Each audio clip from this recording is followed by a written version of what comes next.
ஜம்மு காஷ்மீர் பஹல்காமில் நடந்த துப்பாக்கிச் சூழலில் பலியான அப்பாவி மனிதர்களுக்காகவும் வருத்தத்தையும் ஆழ்ந்த இரங்கலையும் கிருக்கானந்தா யூடியூப் சேனலும் தெரிவித்துக் கொள்கிறது. இன்றைக்கி காலையில் எழுந்திருக்கும் போதே இந்த ஒரு வருந்தத்தக்க செய்தியை தான் பார்க்க முடிஞ்சது, கேட்கவும் முடிஞ்சது. அதிலிருந்து அவ்வளோ சீக்கிரத்தில் என்னாலலாம் கடந்து வரவும் முடியல. பட் இந்த பக்கம் வேலை, இது கேமை தாண்டி இது வேலை, இது என்னோடய வேலை. இந்த வேலையை செஞ்சால் தான் எனக்கு சோறு. ஸோ என் வேலையை பார்க்குற நிறைய பேர் இருக்கிறீங்க. ஸோ அவங்களுக்காகவும் என் வேலையை நான் செஞ்சு தான் ஆகணும். நம்ம ரிவ்யூக்குள்ளே போகலாம். ஜெனில் லேடிஸ் அண்ட் ஜென்டில்மேன், இந்த IPL 2025 டிராகனில் ஹைதராபாத்தில் நடந்து முடிஞ்ச Sunriser Hyderabad versus Mumbai Indians மேட்சோட அனாலிசிஸ் அண்ட் ரிவ்யூ பார்க்க வந்திருக்கிறீங்க. Giveaway sponsor Decathlon. ஸோ ஒவ்வொரு நாளும் நம்மளோட கிருக்கானந்தா கிரிக்கெட் ஷோவில் இந்த IPL 2025 முழுக்க டெக்கத்லானும் கிருக்கானந்தாவும் சேர்ந்து ஸோ பரிசு பொருட்களை வழங்கிக்கிட்டு இருக்கிறோம். சரியான பதில்களை சொல்கிறவங்களுக்கு நம்மளோட கேள்விகளை கேட்டு. ஸோ அந்த வகையில் இன்றைக்கு நம்ம கேட்டிருந்த கேள்வி என்னென்னா, யார் ஜெயிப்பாங்க, யார் அதிக ரன் அடிப்பாங்கன்னு கேட்டிருந்தோம். இந்த மேட்ச்சில் இன்றைக்கி கிளாஸின் 71 ரன் அடிச்சிருந்தார். பட் நிறைய பேர் கிளாஸினோட பேரை சொல்லலை. பட் ஒருத்தர் கிளாஸினோட பேர் சொன்னார், ஆனால் SRH ஜெயிக்கும் அப்படின்னு சொல்லியிருந்தார். அதனால் இன்றைய பரிசும் ஒற்றி வைக்கப்படுகிறது. சரி, ஓகே, ரிவ்யூக்குள்ளே போகும். ஓகே, இந்த மேட்ச் பொறுத்த வரைக்கும் எடுத்துக்கிட்டிங்க அப்படின்னா complete Mumbai Indians dominate. But ஆனால் என்ன, ஹர்திக் பாண்டியா அவரோட கேப்டன்சி மூலமாக திரும்பவும் ஒரு தடவை என்ன சொல்கிறது, கொஞ்சம் இழுத்துருக்கிறார், ஜவ்வாக இழுத்துருக்கிறாருன்னா அந்த மேட்சோட ரிவ்யூ அப்படிங்கிறது இப்போ மணி என்ன எப்படியும் 12:00 நான் நினைக்கிறேன், தெரியல. பட் இந்த ஷூட் நான் கண்டிப்பாக ஷூட் பண்ணும்போது ஒரு 11:15 கிட்டத்தட்ட. ஆனால் இன்றைக்கி இந்த ஷூட்டை ஒரு 10 மணிக்கு முடிச்சிருந்துருக்கணும். எடிட்லாம் 11 மணிக்கு முடிச்சு 11:30 வீடியோ அப்லோட் ஆகிருந்துருக்கணும். ஹர்திக் பாண்டியா இழுத்தார் கம்ப்ளீட்டாக. பார்த்திங்க அப்படின்னா அந்த மேட்ச் ரொம்ப சீக்கிரமாக முடிய வேண்டிய மேட்ச்சு. பட் மேட்ச்சு டாஸில் இருந்து பார்த்திங்கன்னா இன்றைக்கி முடிகிற வரைக்கும் மும்பை இந்தியன்ஸோட டே. ஃபர்ஸ்ட் ஆஃப் ஆல் பார்த்திங்க அப்படின்னா இந்த மேட்ச்சு இழுத்த அந்த ஹர்திக் பாண்டியாவோட கேப்டன்சி பற்றி நம்ம லைட்டாக பேசிடுவோமா? என்ன ஆச்சுன்னா 35 ரன்னு, 5 விக்கெட் விழுந்துருச்சு, 8 ஓவர். ஓகேங்களா, 8வது ஓவர் இல்லை இப்படி கூட வச்சுக்கலாம். 13 ரன்னு 4 விக்கெட் இருக்கும்போது ஆல்மோஸ்ட் அப்போ தான் அந்த பவர் பிளே நடந்துகிட்டு இருந்து, பவர் பிளே முடிகிற அந்த நேரம் அப்படின்னு நான் நினைக்கிறேன். அந்த இடத்துல என்ன பண்ணிட்டாரு, ஒரு சாண்டரை உள்ளே கொண்டு வந்துட்டார். அதுக்கப்புறம் பார்த்திங்க அப்படின்னா அந்த இடத்துல ஹர்திக் பாண்டியாவும் உள்ளே வந்துட்டார். ஸோ சாண்டருக்கு பேக் டு பேக் அந்த ஓவர்ஸ் கொடுத்துக்கிட்டே இருந்தாரா. அதுக்கப்புறம் இவரும் வந்தாரா. இப்போது பும்ரா இவர் கொண்டு வந்தது ஒரு 13வது ஓவரோ 12வது ஓவர் கிட்டத்தட்ட தான் கொண்டு வந்தார்னு நினைக்கிறேன். Not wrong. பட் ஆனால் ஜஸ்பிரீத் பும்ராவை முன்னாடியே கொண்டு வந்திருக்கலாம். இந்த கேமை கடைசி வரைக்கும் இழுத்துட்டு போகணுங்கிற அவசியம் கிடையாது. சரி, ஒரு மேட்ச் சொல்கிறேன் ஞாபகம் இருக்குது. இந்த T20 world cup 2024 New Zealand versus west Indies match இப்படி ஒரு சினாரியா ஒன்று போச்சு. என்னன்னா கேன் வில்லியம்சன் என்ன பண்ணிட்டாரு, இருக்கிற எல்லா ஃபாஸ்ட் பவுலர்களையும் பார்த்திங்கன்னா முன்னாடியே பயன்படுத்திட்டாரு. ஸோ முன்னாடியே அது விக்கெட் விழுந்துகிட்டே இருக்குது. அப்போது இறுக்கி நெருக்கிக்கிட்டே இருக்கிறாரு. கேன் வில்லியம்சன் அவரோட ஃபாஸ்ட் பவுலர்ஸ்லாம் யூஸ் பண்ணதுக்கப்புறம் கடைசியாக இப்போ வேறு வழியில் சாண்டரை நீங்கள் பயன்படுத்தி தான் ஆகணுங்கிற ஒரு நிலைமைக்கு தள்ளப்பட்டுட்டாங்க. பயன்படுத்தணும். இடையில அங்கங்கே ஒரு ஓவர் தள்ளாமல் என்ன பண்ணிட்டாருன்னா, நான் என்னோட ஃபாஸ்ட் பவுலர்ஸ் எல்லாரையும் யூஸ் பண்ணிட்டு கடைசியாக சாண்டரை கொடுத்தவொடனே இங்கே ருத்தர்ஃபோர்டு இருக்கார்ல, ருத்தர்ஃபோர்டு அன்னைக்கு மேட்சில் நின்று உரின்னு உரிச்சிருப்பாரு. 2 ஓவர் 37 ரன் என்னமோ அடிச்சிருப்பாங்க கடைசி அந்த 2 ஓவரில். ஸோ இப்போ என்ன சொல்ல வரேன் அப்படின்னா, பாண்டியா அப்படி போயிருக்கலாமா இல்லை இப்படி போயிருக்கலாமான்னா, நான் அன்றைக்கி கேன் வில்லியம்சன் போனார்ல, அதுலேயே போயிருக்கலாம்னு சொல்லுவேன். அப்படி ஒரு முடிவுக்குள்ளே போயிருக்கலாம். ஏன்னா இப்போ Hardik Pandya middle over correct. இப்போ விக்னேஷ் புத்தூரை நீங்கள் ஒரு ஓவர் கொடுக்குன்னு நான் ஒரு அவசியம் இல்லை. அந்த ஒரு 15 ரன் போனதெல்லாம் சொல்லலை. கிளாஸின் இருக்கும்போது விக்னேஷ் புத்தூர் அதாவது ஒரு ஸ்பின்னர் வேணாம், தேவை இல்லை. விக்னேஷ் புத்தரை நான் பின்னாடி பயன்படுத்துகிறேன். இப்போது நான் பும்ராவை எடுத்துகிட்டு போகிறேன். ஓகேங்களா, பும்ராவை எடுத்துகிட்டு போகிறேன் அப்படின்னு சொல்லி பும்ராவை எடுத்து வந்திருக்கணும். ட்ரெண்ட் போல்ட்டை இங்கே ஒரே ஒரு ஓவர், ஓகே 2 ஓவர் கட் பண்ணாமல் 1 ஓவரில் கொடுத்துருக்கணும். பும்ராவை போல்ட்டை அந்த இடத்துல மிடில் யூஸ் பண்ணி அதுக்கப்புறம் ஹர்திக் பாண்டியா அதுக்கப்புறம் சாண்டர். ஸோ புரியுதுங்களா, 12வது ஓவர் மேலே அப்படின்னு இல்லாமல் ஒரு முன்னாடியே கொண்டு வந்திருந்தா அங்கே ஒரு ரிசல்ட்டை பார்த்துக்கலாம் நான் நினைக்கிறேன். அங்கே பேட்டர்ஸை செட்டில் ஆகவே விடவே கூடாது, அந்த பார்ட்னர்ஷிப்பை பில்ட் ஆகவே விடவே கூடாது. ஹர்திக் பாண்டியா அங்கே தப்பு பண்ணுறாரு. அந்த இடத்துல மட்டும் ஹர்திக் பாண்டியா அங்கே ஸ்பின்னரை சரியாகவோ இல்லைனா அந்த மீடியம் பேசரையோ ஆல்ரவுண்டர்ஸையோ இல்லை ஃபாஸ்ட் பவுலர்ஸையோ அந்த இடத்துல மட்டும் சரியாக பயன்படுத்திட்டாருன்னு வைங்களேன்.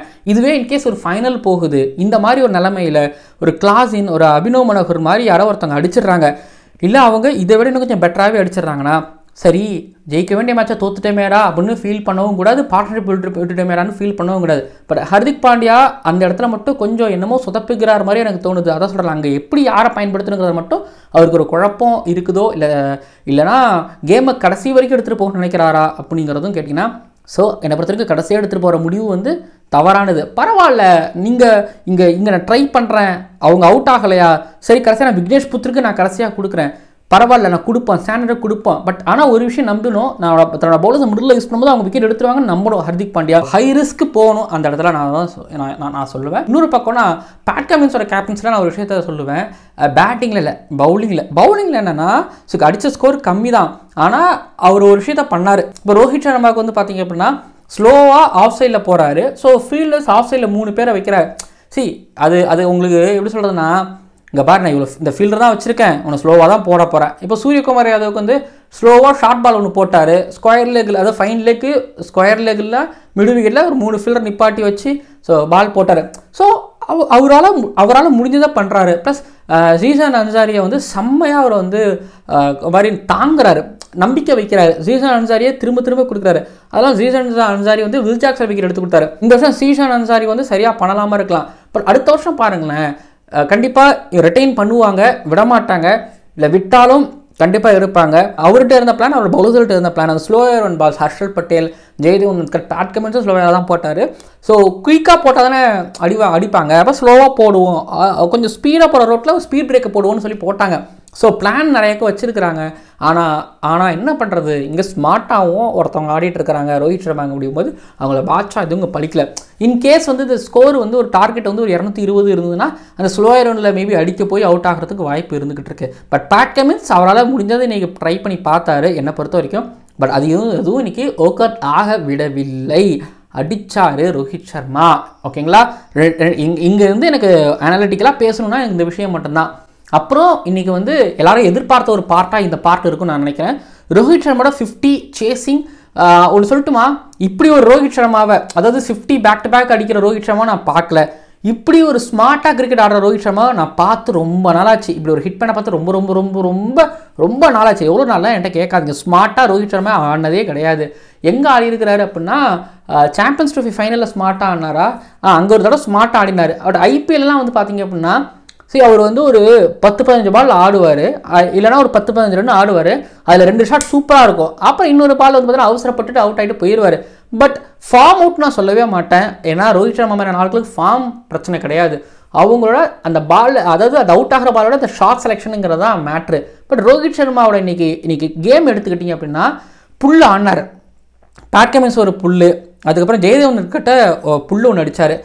அதுக்கப்புறம் நீங்கள் ஒன்று கவனித்து பார்த்தீங்கன்னா ஸ்லோயர் ரன் போடுறாங்கன்னு தெரியுது. ஸ்லோயர் ரன் போடுறீங்களா எனக்கு அப்படின்னு சொல்லிட்டு ஒரு மாதிரி ஸ்டெப் அவுட் பண்ணி ஜெயதேவ் கட்ட ஒன்று அடிச்சிருப்பார், நீங்கள் பார்த்துருப்பீங்க. திரும்பி அதே ஸ்லோயர் ரன் பாலை வந்து எக்ஸ்ட்ரா கவருக்கு மேலே ஒரு 6 ஒன்று அடிச்சிருப்பார், நீங்கள் பார்த்துருப்பீங்க.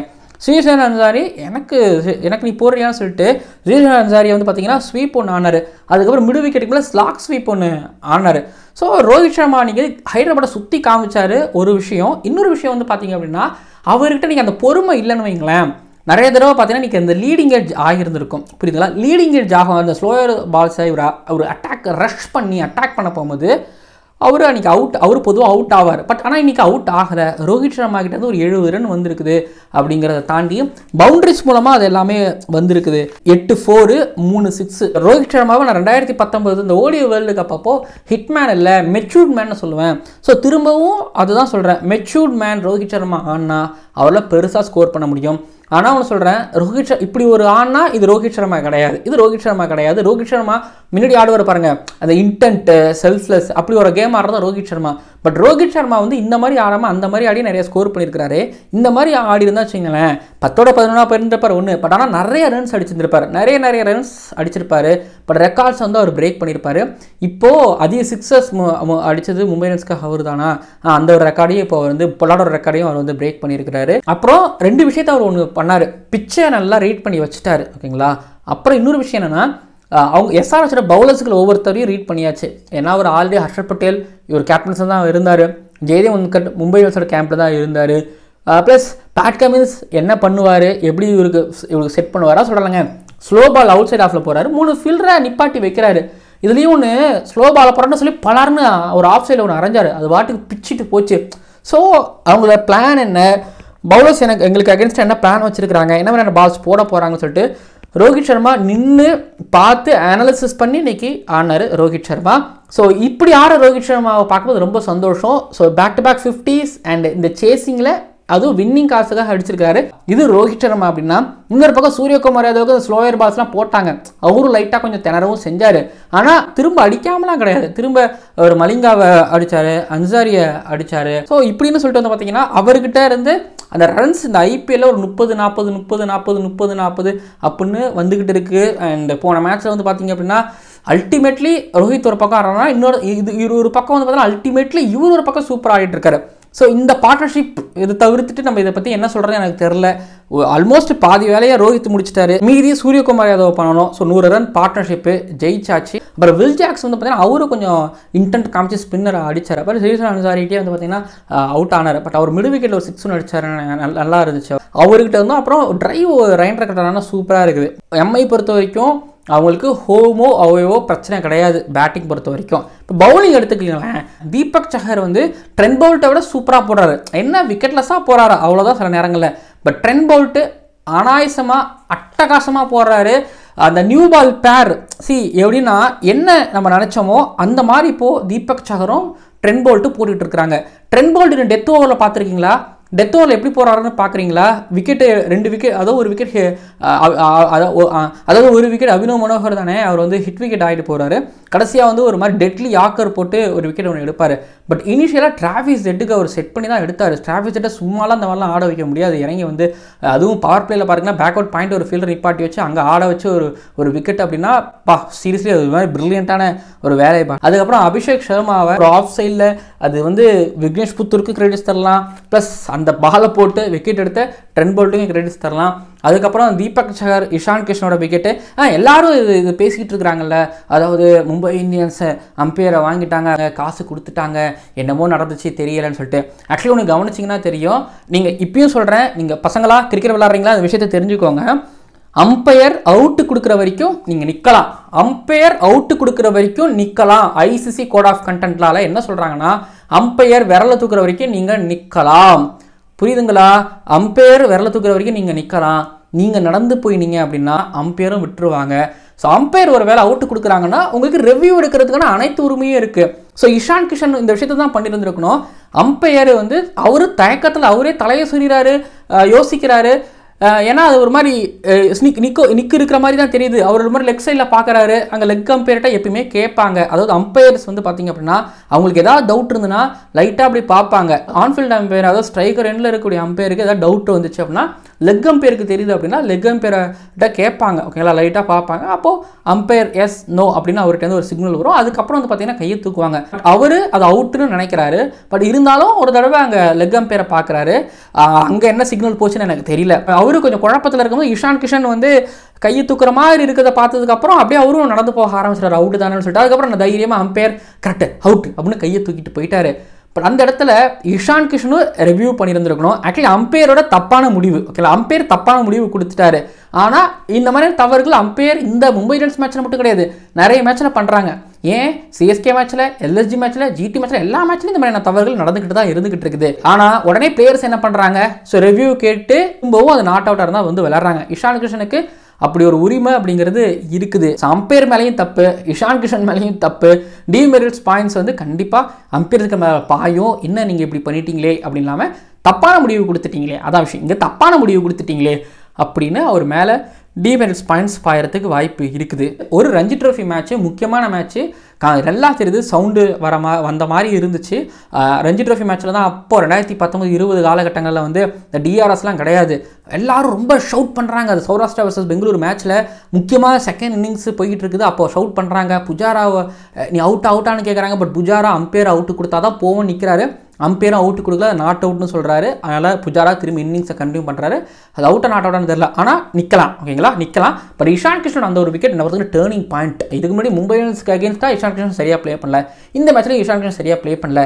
ப்ளஸ் பார்ட்னர்ஷிப்பை அங்கே பில்டு பண்ண விடல. பேக் டு பேக் விக்கெட் சரியாக விட்டதுக்கான காரணமும் இஷான் கிஷன் ஒருத்தர். இஷான் கிஷன் இருந்தாருன்னு வைங்களேன், அங்கே ஏதாவது ஒரு பார்ட்னர்ஷிப் பில்ட் ஆயிருந்திருக்கும். பட் இஷான் கிஷனோட விக்கெட் மிகப்பெரிய ஒரு டேர்னிங் பாயிண்ட். ரிவ்யூ கேட்காம போயிட்டாரு. எனக்கு பார்க்கும்போது தோணுச்சு, என்னையா ரிவ்யூவாக கேட்டுக்கலாமையா, ட்ரை பண்ணிக்கலாமையான்னு தோணுச்சு. பட் அந்த ஒரு விக்கெட் பெரிய ஒரு டேர்னிங் பாயிண்ட் அப்படின்னா அதுக்கப்புறம் நிதிஷ்குமார் ரெட்டி அழகாக கியூட்டி அப்படிங்கிற மாதிரி வந்து பார்த்தீங்கன்னா லாங் ஆனில் கேட்ச் கொடுத்து அவர் பாட்டுக்கு கேஷுவலாக போனார். அந்த இடத்துல கிளாஸினும் இந்த பக்கம் அபினவ் மனோகர் கிட்ட இருந்து ஒரு பார்ட்னர்ஷிப் வரலன்னு வைங்களேன். இதுக்கடையில் அனிகேத் வர்மா வேற வந்து அவுட் ஆனார். ஹர்திக் பாண்டியாவோட ஷார்ட் பாலை அவர் என்னவோ அடிக்க போனார், எட்ஜாகி ரயன் கல்டன் கையில் போச்சு. ஸோ அங்கேயே வந்து பார்த்தீங்க அப்படின்னா 5 விக்கெட்டு 35 ரன் அங்கேருந்து ஒரு பார்ட்னர்ஷிப் ஒன்று போட்டாங்க. அபினவ் மனோகர் அவரோட சான்ஸ் யூட்டிலைஸ் பண்ணிட்டாரு. கிளாஸினுக்கு விக்னேஷ் புத்தூர் வந்து போட்டது அவருக்கு ஒரு ஆடட் அட்வான்டேஜாக போச்சு. தென் ஹர்திக் பாண்டியா போட்டது ஒரு ஆடட் அட்வான்டேஜாக போச்சு. இத்தனைக்கும் வந்து பார்த்தீங்கன்னா ஜஸ்பிரித் பும்ராவோட ஒரு பேட் டே. கிளாஸின் அடிச்சாரு ஒரு பக்கம் அப்படின்னா கிளாஸின் வந்து ஒரு மாதிரி பின்னாடி தூக்கி விட்டாரு பும்ராவை, அது பாட்டுக்கு போயிட்டே இருந்தது. அப்புறம் அபினவ் மனோகர் இன்னைக்கு கவர்ஸுக்கு மேலே எக்ஸ்ட்ரா கவருக்கு மேலே ஒரு 6 அடிச்சாரா பும்ராவை. ஆமாம், பும்ராவை பொறுத்த வரைக்கும் எனக்கு ஒரு பேட் டே. மற்றபடி வந்து பார்த்தீங்க அப்படின்னா ட்ரெண்ட் போல்ட் அண்ட் தீபக் சஹர் இந்த நியூ பால் கலக்குறாங்க. டெத் ஓவரில் ட்ரெண்ட் போல்ட் கலக்குறாரு. இன்னைக்கு ஒரு ஆஃப் டே பும்ராவுக்கு. பட் இருந்தாலும் மற்ற பவுலர்ஸ் எல்லாரும் சேர்ந்து சூப்பராக பண்ணுறாங்க. மிடில் சான் இருக்கு, நீங்கள் 8ஆவது ஓவர் கொடுத்தாலும் 9ஆவது ஓவர் கொடுத்தாலும் கடைசியாக கொடுத்தாலும் எங்கே கொடுத்தாலும் கலக்கிறாரு. 20 ஓவரில் அவர் கில்லி மாதிரி போடுறாரு. கிட்டத்தட்ட 7-9 டாட் பால்ஸ் தான், பட் 19 ரன்னு. அதுலேயும் அவர் விக்கெட் எடுக்கிறாரோ இல்லையோங்கிறதெல்லாம் மேட்டர் கிடையாது. பட் எக்கச்சக்கமான டாட்ஸும் அவர் வைக்கிறார் ஒரு பக்கம். ஸோ மேலே ட்ரெண்ட் போல்ட்டும் சரி, அதுக்கப்புறம் தீபக் சஹரும் சரி, அவங்களும் அவங்க பங்குக்கு ஒரு 29 டாட் பால்ஸும் வச்சாங்க. 6 விக்கெட் அவங்க எடுத்தாங்க. ஸோ ஃபர்ஸ்ட் இன்னிங்ஸில் பவர் பிளே டாமினேட் பண்ணியாச்சு. அண்ட் மிடில் ஓவர்ஸில் அவங்களுக்கு ரன்னு வறட்சி கொஞ்சம் ஏற்படுத்தியாச்சு. இருந்தாலும் கடைசி அந்த 4-5 ஓவர் எப்படி இருக்க போகுதுன்னு நினைக்கும் போது அங்கே பும்ரா மட்டும் இன்றைக்கி ஒரு நாள் off day. But Trent Boult நீங்கள் கலக்கி தள்ளிட்டாரு. இன்னொரு பக்கம் சேசிங்கில் ஒரு ஹிட் மார்க் கலக்கினாருங்கிறது ஒரு பக்கம். அதுக்கப்புறம் அந்த பக்கம் பேட் கமின்ஸ் முயற்சி பண்ணார், அதை உடைச்சாருங்கிறது ஒரு பக்கம். சூரியகுமார் யாதவ் ஒரு பக்கம் சேர்ந்து உடைச்சாருங்கிறது இன்னொரு பக்கம். ஸோ ஓவரால் எடுத்துக்கிட்டிங்க அப்படின்னா இன்றைய நாள் கம்ப்ளீட்டாக ஒரு பால்டன்ஸ்களோட ஒரு டே, பால்டன்ஸ் கொண்டாடக்கூடிய ஒரு டே. பட் இப்போ பாயிண்ட்ஸ் டேபிளில் 3வது இடத்துல இருக்கிறாங்க மும்பை இந்தியன்ஸ். இப்போ அடுத்தடுத்த மேட்சஸ் பாருங்களேன், டாப் 3ல இருக்கிறாங்க. லக்னோ சூப்பர் ஜெயின்ட் கூட ஹோமில், ஆர்ஆர் கூட ஜெய்ப்பூரில் ஆடுவாங்க, ஜிடி கூட ஹோமில் ஆடுவாங்க, பஞ்சாப் கிங்ஸ் கூட வந்து பார்த்தீங்கன்னா தரம்சாலாவில் ஆடுவாங்க, டிசி கூட ஹோமில். இதில் டிசியும் பஞ்சாப் கிங்ஸும் டாப்பில் இருக்கிறாங்க, எல்எஸ்ஜியும் இருக்கிறாங்க, ஜிடி இருக்கிறாங்க. ஸோ இந்த 4 கேமில் இல்லை இந்த 5 கேமில் இவங்க ஒரு 3 கேம் இப்போ ஒரு 10 பாயிண்டில் இருக்கிறாங்களா. இப்போ சொன்னால் நான் அந்த 5 மேட்ச்சில் ஒரு 3-4 மேட்ச் இல்லை 3 மேட்ச் எஸ்பெஷலி பஞ்சாப் கிங்ஸ் கூடயும் டிசி கூடயும் வின் பண்ணிட்டாங்கன்னு வைங்களேன், டாப் 3 இவங்களுக்கு ஷோருங்க, பிளே ஆஃப் போயிடுவாங்க. இப்போ இவங்க ஆடுற நிலைமையை பார்க்கும் பொழுது டாப் டு பாட்டம் சூப்பராக இருக்குது. ஹோம் அண்ட் அவே உங்களுக்கு பிரச்சனை கிடையாதுங்கிற மாதிரி இப்போ ஆடிட்டு வந்துட்டு இருக்காங்க மும்பை இந்தியன்ஸ் பொறுத்த வரைக்கும். ஓகேங்களா? ஸோ பாயிண்ட்ஸ் டேபிள் பார்த்து வச்சுக்கோங்க. அடுத்த மேட்சஸ் பற்றியும் பேசியாச்சு, பார்த்து வச்சுட்டிங்களா? பால்டன்ஸ் 5வது விக்ட்ரியா, தொடர்ந்து 5 விக்ட்ரி. இப்போ ரோஹித் சர்மாவோட பேக் டு பேக் 50s ஒரு பக்கம் ஃபார்முக்கு வந்திருக்கிறாரு. அண்ட் பவுலர்ஸ் சூப்பராக பவுல் பண்ணிட்டு வந்துகிட்டு இருக்காங்க. ஹர்திக் பாண்டியோட கேப்டன்சி கொஞ்சம் குறை சொன்னாலும் அவரு ஒரு மாதிரி நல்லாவும் பண்ணிட்டு இருக்காரு. டீமாக சூப்பராக செயல்பட்டு இருக்காங்க. என்ன நினைக்கிறீங்க? பிளே ஆஃப் வாய்ப்பு இருக்கா? ஹிட்டோட பேட்டிங் எப்படி பார்க்குறீங்க? அண்ட் ஃபாஸ்ட் பாலர்ஸ் வந்துருக்காங்களே, ஸோ எல்லாத்துக்கும் சேர்த்து கீழே வந்து கமெண்ட் பண்ணுங்கள். முக்கியமாக பால்டன்ஸுகளில் ரோஹித்தியன்ஸ் இருப்பீங்க, ஹிட்மேன் ஃபேன்ஸ் இருப்பீங்க, நீங்கள் சொல்லுங்கள் இந்த கம்பேக் எப்படி இருக்குன்னு சொல்லிட்டு. மறக்காமல் சப்ஸ்கிரைப் பண்ணுங்கள் அண்ட் பார்க்கலாம் அடுத்த வீடியோக்குள்ளே.